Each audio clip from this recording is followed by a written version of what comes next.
যিজন ব্যক্তিয়ে অসমৰ বোলছবি জগতত এক সোণালী যুগৰ সূচনা কৰিছিল, মৃতপ্ৰায় চিনেমা হলবিলাক পোহৰাই তুলিছিল, স্থবিৰৰ পৰা অসমীয়া বোলছবি জগতখনক এক আলোড়নৰ সৃষ্টি কৰিছিল, এক নতুন গতি আনি দিছিল, তেওঁ হৈছে অসমৰ আটাইতকৈ জনপ্ৰিয় পৰিচালক আমাৰ সকলোৰে শ্ৰদ্ধাৰ মুনীন বৰুৱা, যাক সকলোৱে মৰমতে মাতিছিল ভাইমন দা বুলি।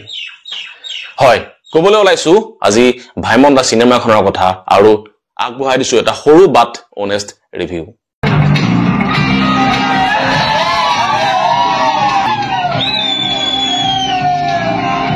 পোনপ্ৰথমেই thank you very much Shashank Samir.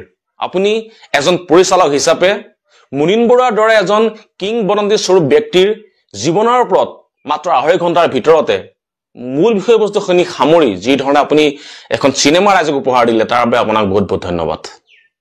প্ৰায় 370 জনীয়া এটা দলৰ দীৰ্ঘদিনীয়া প্ৰচেষ্টাৰ অন্তত যোৱা 23 মে তাৰিখে ছবিঘৰত ভাইমন দা চিনেমাখন ৰিলিজ হয় আৰু ৰিলিজ হোৱাৰ লগে লগে দৰ্শকৰ ফালৰ পৰা দিয়া হয় অভূতপূৰ্ব সঁহাৰি, বিপুল সঁহাৰি নজনাব কিয়? যিজন ব্যক্তিয়ে অসমীয়া বোলছবি জগতলৈ ইমানখিনি অৰিহণা আগবঢ়াই দি গৈছে, তেওঁৰ বিষয়ে জানিবলৈ, তেওঁৰ জীৱনৰ বিষয়ে জানিবলৈ, তেওঁ চিনেমাৰ কাৰণে কৰা ষ্ট্ৰাগলৰ বিষয়ে জানিবলৈ আমাৰ নিচিনা বহুত মানুহ ইমান দিনে অধীৰ আগ্ৰহে বাট চাই আছিল।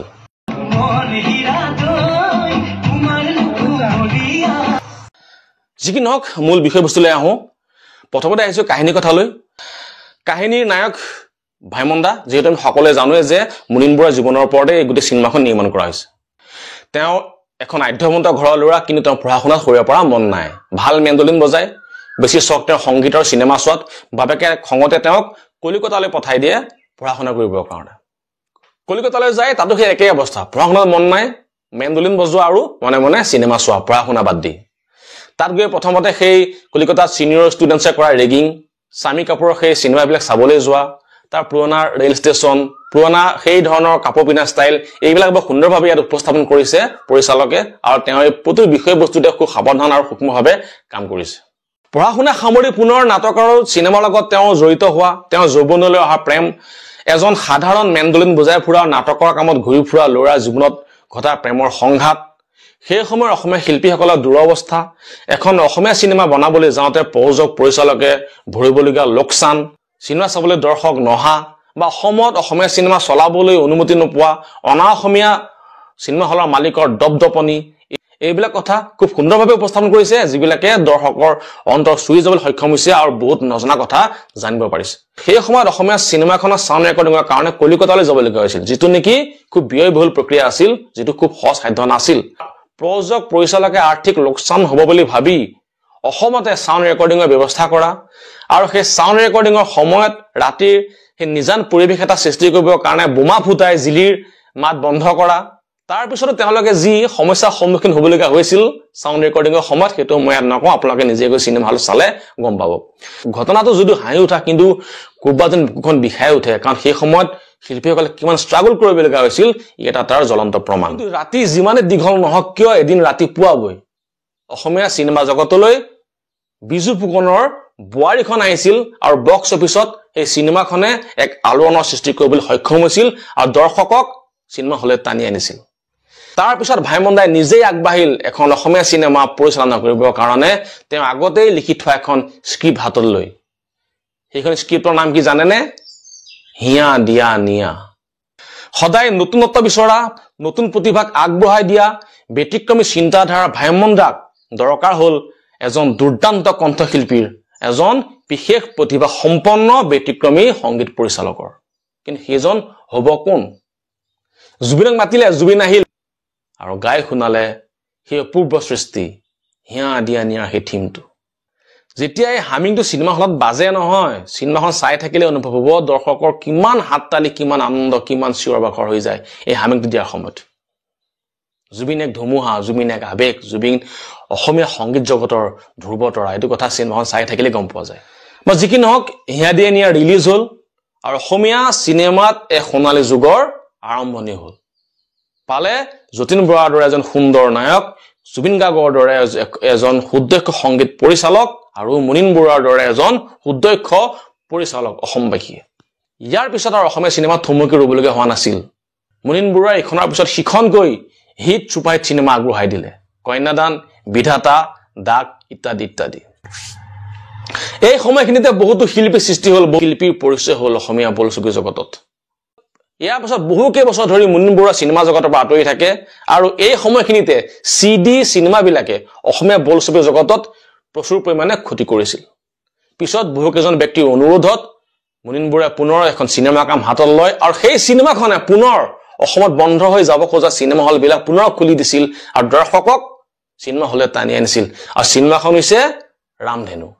যদিও মূল কাহিনী ইমানেই, এই মূল কাহিনীটোতে মুনীন বৰুৱাৰ শৈশৱৰ পৰা আৰম্ভ কৰি প্ৰাপ্তবয়স্ক বয়সলৈকে তেওঁ যিখিনি ষ্ট্ৰাগল কৰিলে অসমীয়া চিনেমাৰ কাৰণে, যিখিনি তেওঁ অৰিহণা আগবঢ়ালে অসমীয়া চিনেমাৰ কাৰণে, এইখিনি খুব ভালকৈ উপস্থাপন কৰি চিনেমাখন ইয়াতে শেষ কৰিছে। কথা ক'বলৈ গ'লে কেমেৰা কাম খুব ভাল হৈছে, যিহেতু মুনীন বৰুৱাৰ ঘৰ গোলাঘাটৰ ভিতৰুৱা অঞ্চলবিলাকে দেখুওৱা হৈছে, পুৰণা চিনেমা হলবিলাক ইয়াত দেখুওৱা হৈছে। সেই হলবিলাক সেই সময়ত কেনেকুৱা অৱস্থাত আছিল সেইবিলাক হুবহু অৱস্থাত ইয়াত আমাক দেখুৱাইছে। ডিজাইন খুব ধুনীয়া হৈছে। সেই 60, 70, 80 দশকৰ যিবিলাক কাপোৰ পিন্ধা ষ্টাইল সেইবিলাক ইয়াত ধুনীয়াকৈ ইয়াত দেখুওৱা হৈছে। গীত বেছি ৰখা নাই, এৰা এৰি গীতটো জুবিন গাৰ্গৰ কণ্ঠত প্ৰাণ পাই উঠিছে। আৰু যিহেতু চিনেমাখন মুনীন বৰুৱাৰ জীৱনৰ লগত জড়িত, গতিকে অত্যাধিক অনাৱশ্যক কিছুমান গান ৰাখি চিনেমাখন দীঘলীয়া কৰিব বিচৰা নাই, গতিকে দৰ্শকে কোনো ক্ষেত্ৰতে আমনি পোৱা যেন নালাগিল।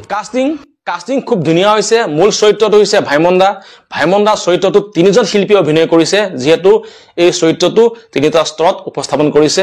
আটাইকেইজনে যদিও ভাল এক্টিং কৰিছে, তথাপি শেষৰ ফালে কৰা অভিনেতাজনৰ অভিনয়ে আমাৰ অন্তৰ চুই যাবলৈ বেছি সক্ষম হৈছে। বাকী যতীন বৰা চৰিত্ৰটোৰ কাৰণে এজন ভাল ল'ৰা কাষ্টিং কৰিছে, ভাল এক্টিঙো কৰিছে। ৰবি শৰ্মাৰ কাৰণে একদম পাৰফেক্ট এজন ল'ৰা কাষ্টিং কৰিছে। জুবিনৰ চৰিত্ৰটোৰ কাৰণে ল'ৰাজনে খুব কষ্ট কৰিছে, খুব ভাল কাষ্টিং কৰিছে, কাৰণ জুবিনৰ ষ্টাইলবিলাক হুবহু নকল পোৱা তেওঁ সক্ষম হৈছে।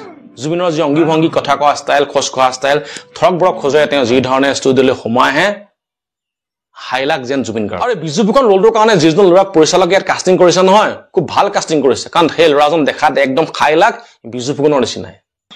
গতিকে ইয়াৰ পৰা গম পোৱা যায় যে পৰিচালকে কাষ্টিঙৰ ক্ষেত্ৰত খুব বিশেষভাৱে গুৰুত্ব প্ৰদান কৰিছে। জাহ্নু বৰুৱাকো অলপ সময় কাৰণে দেখিবলৈ পাইছো। অভিনয় ক্ষেত্ৰত প্ৰায় সকলো শিল্পীয়ে নিজৰ চৰিত্ৰটোৰ প্ৰতি ন্যায় কৰিছে বুলি, সংলাপবিলাক বৰ চিধা চাধা। এটা সংলাপ মোক খুব ভাল লাগিল, ভাইমন দাই নিজে কৈছে সংলাপটো। ভাইমন দাই কোনো এৱাৰ্ডৰ আশাত অসমীয়া চিনেমা নিৰ্মাণ কৰা নাছিল। তেওঁ অসমীয়া চিনেমা নিৰ্মাণ কৰিছিল অসমীয়া চলচ্চিত্ৰ উদ্যোগটোক জীয়াই ৰাখিবৰ কাৰণে, অসমীয়া দৰ্শকৰ সুস্থ ৰুচিবোধ সম্পন্ন উন্নত মানদণ্ডৰ চিনেমা নিৰ্মাণৰ কাৰণে তেওঁ সদায় চেষ্টা কৰিছিল। সেইকাৰণে ভাইমন দাই এটা সংলাপ নিজেই কৈছে যে মইতো কোনো এৱাৰ্ডৰ আশাত অসমীয়া চিনেমা নিৰ্মাণ কৰা নাই, মোৰ কাৰণে দৰ্শকে মোৰ কাৰণে আটাইতকৈ ডাঙৰ এৱাৰ্ড। সহজ সৰল কাহিনী, সহজ সৰল অভিনয়ৰ মাজেদি সকলোৱে আগবঢ়াই লৈ গৈছে। পৰিচালক আৰু সকলো শিল্পীয়ে মিলি মসৃণভাৱে এই কাহিনীটো আগুৱাই লৈ গৈছে। শেষৰ ফালে অকণমান দীঘল হোৱা যেন লাগিছে, যদিও চিনেমাখনৰ বাকী কোনো অংশতে কোনো ক্ষেত্ৰত আমনি পোৱা যেন নালাগিল। বাকী যিসকলে অসমীয়া চিনেমা চাই ভাল পায়, অসমীয়া চলচ্চিত্ৰ উদ্যোগটোৰ প্ৰতি জানিবলৈ আগ্ৰহী, ভাইমন দাৰ চিনেমা যিসকলে চাইছিল, যিসকলে জানিব বিচাৰে ভাইমন দাই ক'ৰ পৰা ক'লৈ অসমীয়া চিনেমা লৈ আহিছিল, এই সকলোবিলাক জানিবৰ কাৰণে ভাইমন দাৰ চিনেমাখন চোৱাটো খুবেই জৰুৰী। বাকী আমাৰ ফালৰ পৰা ইমানেই। আৰু ভিডিঅ'টো চাই কেনে পালে জনাব। যদি ভাল লাগিছে লাইক শ্বেয়াৰ কৰিবলৈ নাপাহৰিব। আৰু যদি এতিয়ালৈকে মোৰ চেনেলটো ছাবস্ক্ৰাইব কৰা নাই, প্লিজ ছাবস্ক্ৰাইব কৰি ল'ব, যাতে এনেকুৱা ধৰণৰ বিভিন্ন ভিডিঅ'ৰ জৰিয়তে আপোনালোকক লগ পাই থাকোঁ। ধন্যবাদ। লগ পোৱাৰ আশাৰে জয় অসম।